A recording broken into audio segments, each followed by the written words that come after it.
Ladies and gentlemen, what is up and welcome back to the channel. Today we are going to be continuing the top 5 series, today looking at the skill class in Marvel Contest of Champions, and I can imagine this is going to be maybe a little bit of a controversial video because I know when it comes to the skill class there are so many different champions that are kind of like personal favorites of people, and there are a lot of skill champions. Like the big bulk of this class I consider to be, in terms of my tier list, and kind of the amazing to demigod tier, there are so many champions residing in there, and I think the skill class overall is in probably one of the best states of all of the classes, because even some of the worst characters in this class are still pretty useful. They've still got some interesting utility if we, talking about champions like Falcon and Karnak. So yeah, I really like the skill class. It's pretty cool, and then some of the top champions are pretty ridiculous when it comes to the class. But anyway, let's start off by talking about, who I believe is at that number 5 rank, and this is, well, I guess most of these characters are personal favorites, but I really like Elektra. She's such a fun character to play, so she's my number 5, due to reasons that whenever the opponent is debuffed, it provides the opponent with a 85% ability accuracy reduction. So she actually has a very sustainable way that you can keep this up the majority of the time if you're playing aggressively, which is via the special attack 1, which has a 75% chance across 2 hits to inflict bleed and deals direct damage over 7 seconds. So this is increased to 9.5 seconds if you have deep wounds, and if the target is bleed immune, then it instead of the bleed being inflicted, it inflicts an armor break instead. So even against those bleed immune matchups, you can still kind of get off the ability accuracy reduction there, which is super cool. And also, what's another clever way to play Elektra? So there are kind of 2 things via the masteries. If you have the parry mastery, and kind of a good increased stun duration on fights and matchups where you can stun the opponent.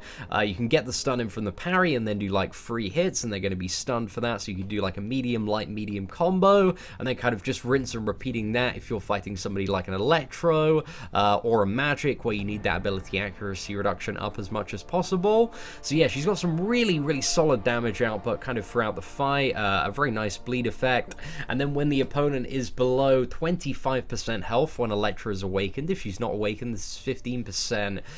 Every single hit is guaranteed to crit and gains a really nice chunk of additional crit rating, damage rating. So yeah, that's just, it's so amazing, because characters' damage output in Marvel Contest of Champions relies so much on having like high crit ratings. So Elektra is just an amazing finishing champion. Like, she's so good for kind of those long beefy fights. If you want to bring her in the end, like the final bit of the collector, if you have a really stacked Elektra, could work some wonders. So yeah, I have my Elektra at 550.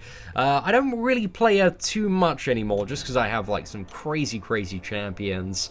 But honestly, like, I've got her on the free-to-play account. I want to rank her up and get her in kind of the main roster as soon as possible there, because I'm a big fan. But unfortunately, Elektra didn't get ranked up on my free-to-play account because of my number 4, which is my guy, my friggin' G. This character has been absolutely amazing, and I feel like I underrated Hawkeye for such a long time, but number 4 on my list is Hawkeye.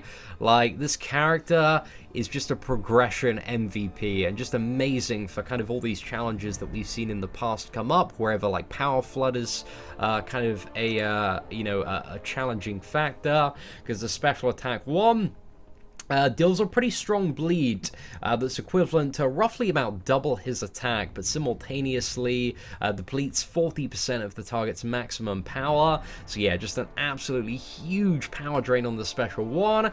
And if you play very carefully against some opponents, you can go matchups where you're kind of like 50 to 70 hits in, like really big AI opponents, and you've maybe only had to evade 1 special attack.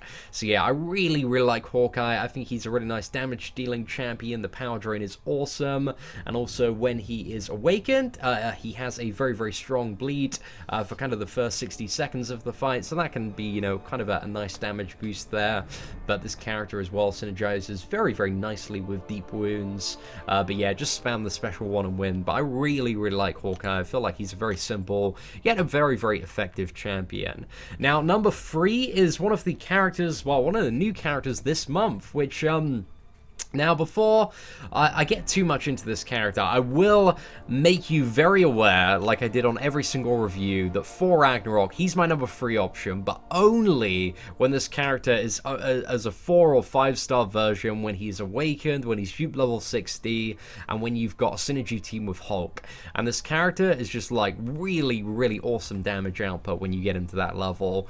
And I think kind of as the game mode moves forward and we move into next year, and for Ragnarok comes into the 10k basic pool for the 5-star heroes, and Awakening Gems 5-star ones hopefully become a little bit more available next year. I think for Ragnarok, if you can get him as a 5-star champion and then get him awakened, and if you only have like a 2 or 3-star Hulk, he's going to be a really, really good option for a lot of people to 100% Labyrinth of Legends, because he deals, you essentially ramp up to the special 3 and then you get this crazy shock and stun damage going on. But the fact is, it's shock damage, and no character in the game is immune to shock damage, so he's just going to absolutely tear through some ass there. Might have trouble in a couple of Labyrinth matchups, but for a first round, this character is going to be absolutely amazing and really awesome for certain fights in Labyrinth that, you know, potentially need an ability accuracy reduction to help boost them along, like Ant-Man. Really great example of a matchup where he's going to be really strong in. Magic as well. So yeah, I'm really excited to see when this character becomes a little bit more available as a 5-star, when he comes into the 10k crystals. And, you know, I don't think, like, right now, unless you went for this character super early, we're not going to see too much out of him, but he's a character that I think is really going to come around for a lot of the community next year when he becomes a little bit more available. But because of the fact that he's such a fresh character at the moment, yeah, he's just not really readily available for the majority of the community. But soon, ladies and gentlemen, but soon.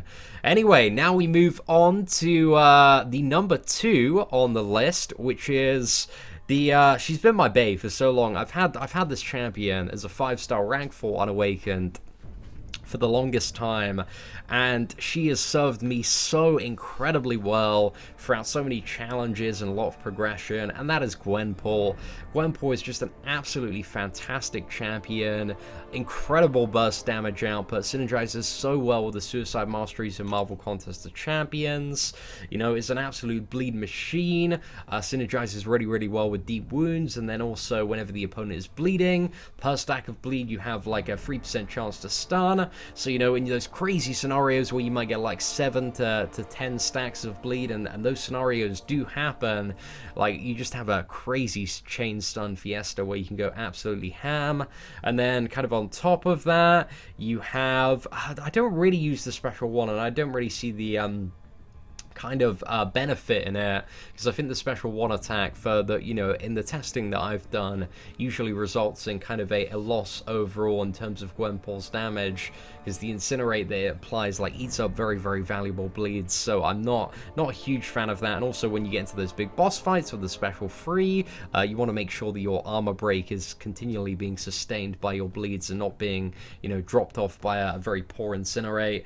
But also Gwenpool, she has an Innovate on her special 2, which is essentially like a power lock, but only prevents power gained from being struck by Gwenpool. So, you know, helps to mitigate power somewhat, and is very, very good in those matchups where your opponent, you know, doesn't have any form of passive power gain, and you can refresh this with a bleed. And the special attack 3 has a very, very strong armor break, which again can be refreshed by the bleed. So yeah, Gwenpool is just an absolute damage G. And also when you've got the character awakened, for every hit on the combo, she reduces her opponent's defensive ability accuracy by 2%. So after 50 hits, you're not gonna, you know, have anything trigger like a damage back or regeneration or a limbo. So yeah, that's just really, really helpful. And Gwenpool, for a lot of people doing 100% Labyrinth of Legends, is kind of proving to be the best option for Labyrinth of Legends Electro, because if you play her right, even as a 4-star, and play fairly aggressively and maybe rely on a few stunned hits at the start, you can get quite far into the Electro fight without, you know, really taking any damage. So yeah, she's really, really awesome champion for that. But then, ladies and gentlemen, if you've been following the channel for quite a bit, you probably guessed who is, you know, my number 1 skill character, and it is your boy Blade. So I feel like I've talked about Blade for for decades over the last month or so. But just to kind of quickly cover what Blade does. So when he is awakened, you can trade power for health, and the conversion rate is really, really awesome. It's well, on the 3-star and the 4-star, it's 30% of 1 bar of power for roughly about 5% of his maximum health every second. But when you get to a 5-star, man, if you got a 5-star like dupe level 200, it's like 24% of a single bar of power, and the health just goes up so insanely quickly. It's honestly very, very awesome. And then when nearby bleeding opponents, he gains power against dimensional beings like Magic, Mephisto, Dormammu. He gains 80% increased base attack, and also reduces the opponent's ability accuracy based on the amount of power he has. He shrugs off debuffs up to 95% faster, so that can be used to cleverly play around matchups such as Morningstar, Abomination, Cable. Well-timed blocks also inflict bleed, and then he has a variety of bleeds across his special attacks depending on the way that you want to play the character. So yeah, Blade, he's just an absolute MVP. Magic, villain, Mephisto killer, like he's just got it all, and it really isn't a matchup that Blade can go into and not win, just because with the amount of utility that he has and the infinite regeneration that you can just keep on siphoning based off power, like the character is just absolutely crazy. But anyway, ladies and gentlemen, let's have a little bit of a chat about some of the characters that maybe didn't make my top 5. So I think, you know, some of the 3 that instantly come to mind for a lot of people, probably Crossbones, Black Widow, and OG Daredevil, all fantastic champions. Like, I really, really like Crossbones. I really like Daredevil. I really like Black Widow before her nerf, but the ability accuracy reduction got toned down. It's still alright, you know, but Black Widow is a really big investment for kind of some of the newer progressing players, and it's not really an investment that's worthwhile, because for Black Widow to be super good now, you need to have like ideally at least 60 signature levels, and I think overall there are just better champions to pour it into. So yeah, I'm not really rating back Black Widow anywhere near as much as I used to be. So if I had to give a 6 and 7 to this list, I think 6 and 7 will probably be Crossbones and Daredevil. Just love those champions so much. Crossbones has a really strong ability accuracy reduction that is linked to the amount of fury stacks he has. Daredevil can passively auto-evade projectile attacks based on the chances based on his dupe level, and when you have him at dupe level 99, auto-evades any incoming projectiles. So that is really, really awesome. And then aside from that, we have characters like Agent Venom and Kingpin, who have alright damage but can shrug off debuffs a lot more reliably than characters like Crossbones. But I don't think there are too many scenarios at the moment where shrugging off debuffs is kind of the thing that you need, and also the fact that on either one of them it's not guaranteed just doesn't really help too much. But yeah, Agent Venom's alright, Kingpin's alright, we got Punisher at OG as well, the one that's available from Arena Crystals. Absolutely love this character, he's so much fun to play, just a ton of damage there. We got Netflix Daredevil. I still quite enjoy playing Netflix Daredevil. He's got stun, he's got some alright damage, a very small chance to evade projectile attacks as well automatically. Not really enough to be of huge significance, but hey, he's not too bad to play. And then we've got Winter Soldier, really, really nice damage now, along with kind of the power drain from his awakened ability. It is a little bit random, his power drain, and you cannot control it, so sometimes you just have absolute insanity with his power drain, and your opponent's never going to get to a special attack, and sometimes it will just never proc, and usually in my experience, it's just never when you, you know, when you need it to proc, it's just not going to happen there.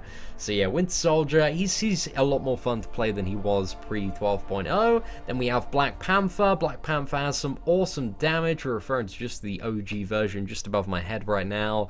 Very, very fun character to play. Same with Moon Knight. Moon Knight, you know, has increased power gain or reduces the opponent's power gain depending on the ebb and flow of the moon cycle. Has a chance to stun, deal some pretty nice damage. So yeah, it depends what's going on really. Like sometimes in the month he can be pretty good, and sometimes he's a little bit But Moon Knight, you know, he's a character that a lot of people are quite fond of. Then we've got Falcon and Karnak, a little bit air characters. Like Falcon's damage output is pretty ass, but he does have that 100% ability accuracy reduction, you know, if you swipe back and lock on. But it's not really strong enough to see much use or gameplay, to be honest. And then we also have Karnak. He's got some alright utility. He's got True Strike on a special 1. I think, you know, with the Medusa and Black Bolt and human synergy, more Karnaks are being brought maybe up. Like I've taken my 5-star Karnak to rank 3, but I'm planning on taking all 5-star champions to rank 3 anyway. And I've been playing about with him. He's alright. He's got some very nice crit as well if you don't get hit at all. So it really boosts the damage output there. But there's really nothing too special about Karnak for the most part. But he does have an 80% ability accuracy reduction for 40 seconds if you can get to his special 3.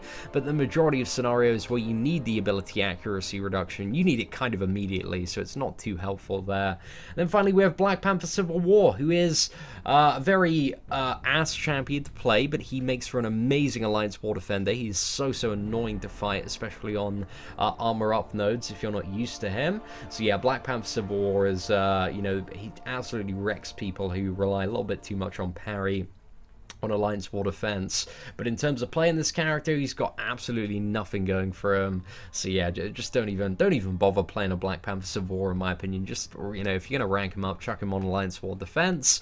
But anyway, ladies and gentlemen, that is my top 5 video for the skill class in Marvel Contest of Champions.